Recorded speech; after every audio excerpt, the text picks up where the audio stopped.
Hi, in front of me is ALCATEL U3 and today I would like to show you how you can turn on auto rotation on this device.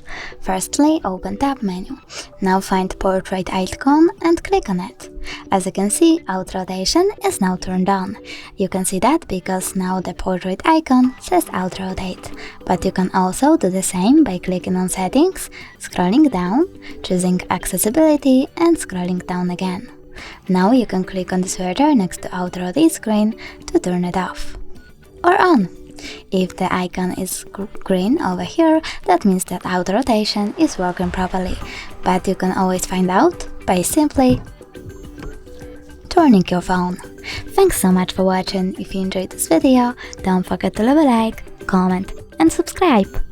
Bye!